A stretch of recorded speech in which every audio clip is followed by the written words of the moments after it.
Bismillahirrahmanirrahim. Alhamdulillah, salatu wassalamu ala nabiyina Muhammad. Sahabat Fijidan yang saya cintakan Allah Subhanahu wa taala.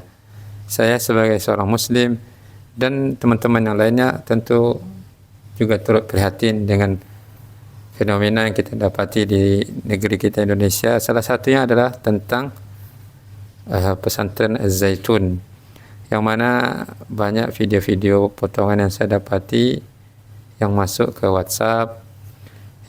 Seperti nanti teman-teman bisa cek setelah video ini potongan-potongan videonya yang saya rangkum, seperti penggerebekan pada masa dahulu Zaitun, lalu sampai sekarang masih tak bertahan, dan kembali viral video-video yang ada di Zaitun, seperti adanya wanita yang ada dalam saf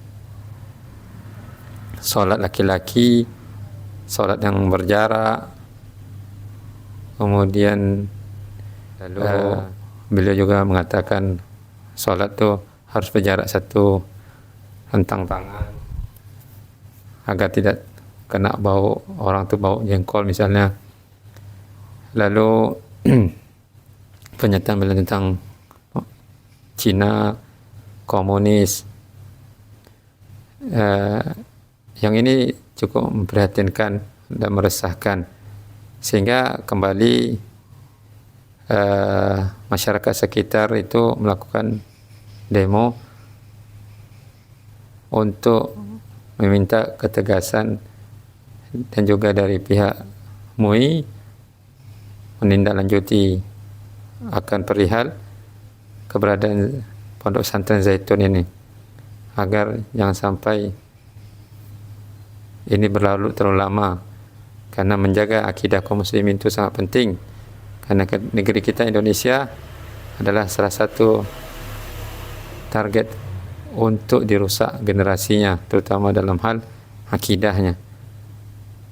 Dan oleh karena itu hendaklah kita sama-sama menjaga negeri ini dari penyimpangan akidah, pemahaman yang menyeleneh, hal-hal yang dapat merusak kesempurnaan tauhid dan menjauhkan kita dari sunnah Nabi Sallallahu Alaihi Wasallam. Mari kita simak video potong-potongan ini bagi teman-teman yang ingin melihat. Dan ini yang saya dapati beberapa video yang masih ada di HP ya. Wassalamualaikum warahmatullahi wabarakatuh. Mohon maaf bertanya kita ini, tapi ini menyelamatkan anak-anak kita yang disesatkan. Mereka itu ngaji, lalu nganggap orang tuanya kafir, Pak.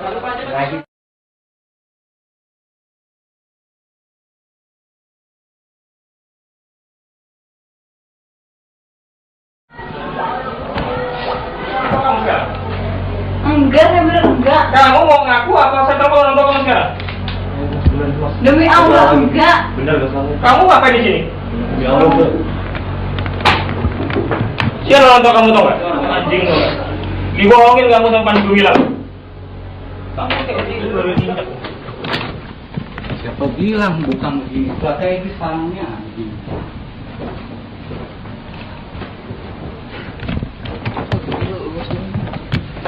Ada apa?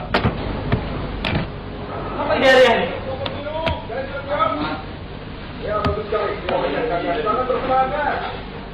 Jauh dong. Dia tahu di dalam. Itu camat, mantan kepala desa. Apa ini? Pikir goblok apa? Kamu jawab. Ini pas orang masuk ke rumah kamu, kalau kamu nggak ngitung, ini pasar kamu ngitung. Iya. Oke. Banyak jawabnya. Keras bacanya. Keras bacanya. Sudah ini dulu. Bismillahirrahmanirrahim.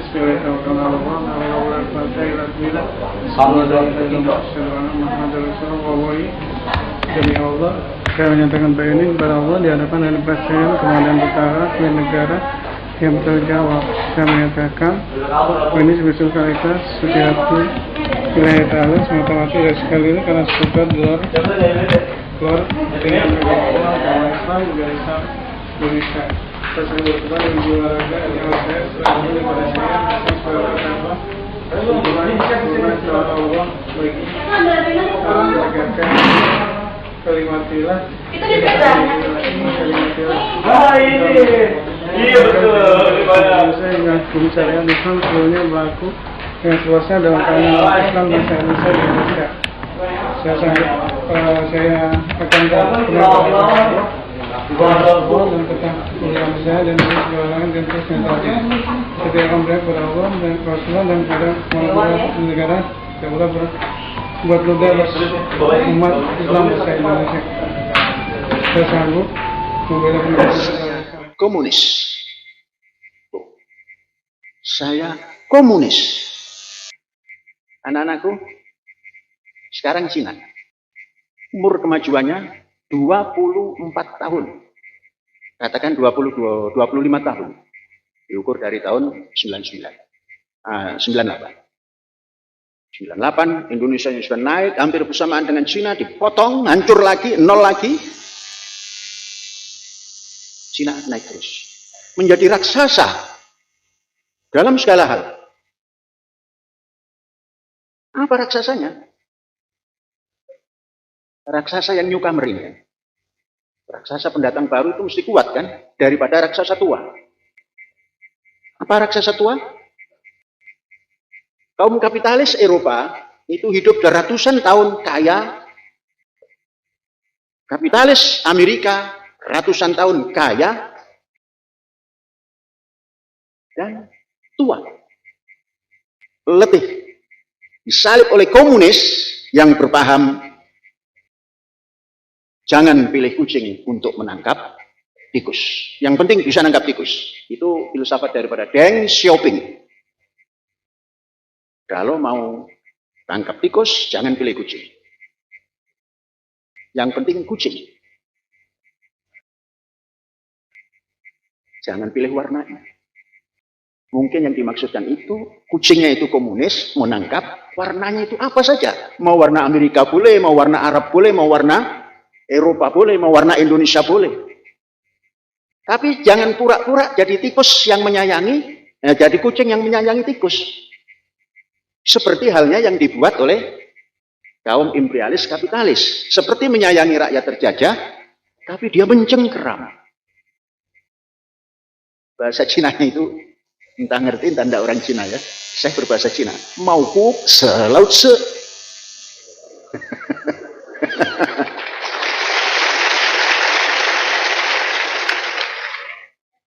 Nanti kalau ada orang Cina, saya nggak ngerti ya nggak apa-apa. Ini saya mau berbahasa Cina. Cina mana Cina? Panji Gumilang. Nah, nanti supaya anak-anakku tahu Panji Gumilang itu apa, nanti diterangkan. Mau kuk selaut se. Kucing galak. Pura-pura sayang kepada tikus. Kan tikus makanan kucing kan? Di mana ada tikus yang sayang pada kucing? Nah, kucing sayang pada tikus. Dibalik gitu. Indonesia, tanah yang suci. Suci. Suci. Indonesia tanah suci.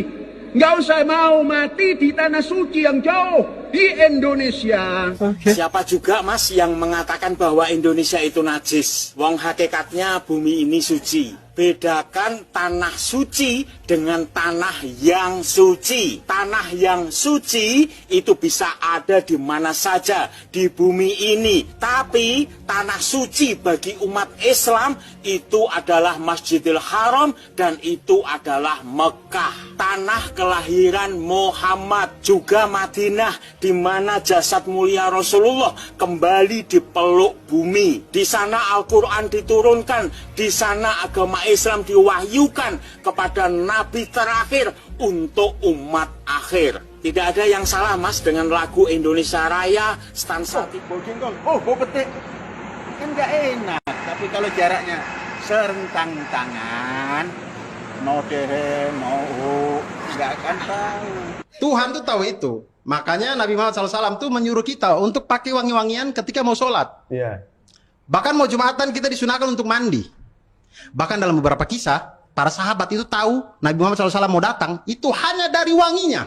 Orangnya belum datang, wanginya sudah sampai duluan gitu. Saking harumnya.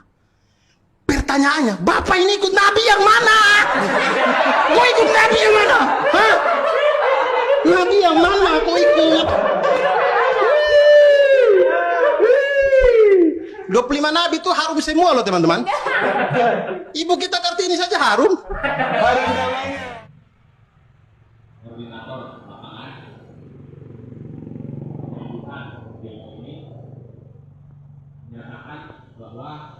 Sekarang lagi viral, lagi rame. Katanya Al Zaitun itu sesat. Kata medsos. Tapi kita tidak menuntut Al Zaitun atau kita katakan Al Zaitun sesat. Bukan ranah kita, bukan otoritas kita, tetapi lembaga negara harus adil memastikan bahwa Al Zaitun itu sesat atau tidak. Ada organisasi namanya MUI, Majelis Ulama Indonesia, silakan datang. Fatwakan kalau tidak sesat, bersihkan. Kalau sesat, fatwakan saja. Kedua, ada Kementerian Agama Republik Indonesia.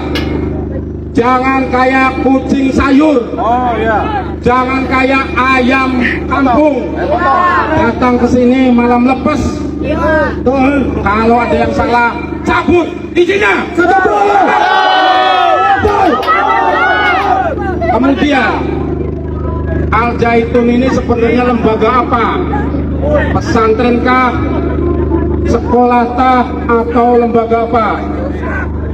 Dia menguasai tanah dari Garut, Sumedang, Subang, dan Indramayu puluhan ribu hektar. Maaf, saya pakai kata menguasai, pakai kata diksi menguasai, karena saya yakin itu tidak jelas bukti kepemilikan tanahnya.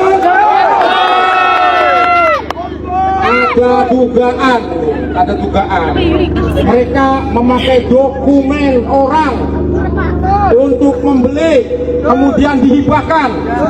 Apakah negara Indonesia yang kita injak ini sepakat dengan penguasaan lahan tanpa hak atas tanah? Yang kedua, ada pembangunan jembatan di tanah negara, tanah sengketa.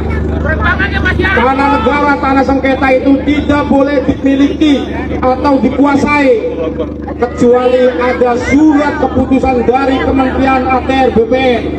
Apakah itu sudah ada suratnya, pertanyaannya? Kalau tidak ada suratnya, silakan penegak hukum untuk masuk, usir dan bongkar. Kemudian mereka membangun katanya galangan kapal, katanya juga semacam pelabuhan, katanya juga semacam jetty, pembongkaran atau dermaga. Pertanyaannya, itu sudah ada izinnya belum? Kenapa saya tanya begitu? Rakyat, publik harus tahu bahwa surat-surat itu harus ada ketika mau membangun apapun. Mendirikan bangunan itu dari Pemda Indramayu harus didorong juga. Kalau tidak ada, suruh tutup Satpol PP-nya juga. Kemudian urusan dermaga itu berkaitan dengan zona ekonomi eksklusif laut. Hilir mudiknya bisnis. Jangan-jangan kalau jembatannya dibangun kemudian nyambung Al Zaitun, jangan-jangan ada praktek-praktek perdagangan manusia.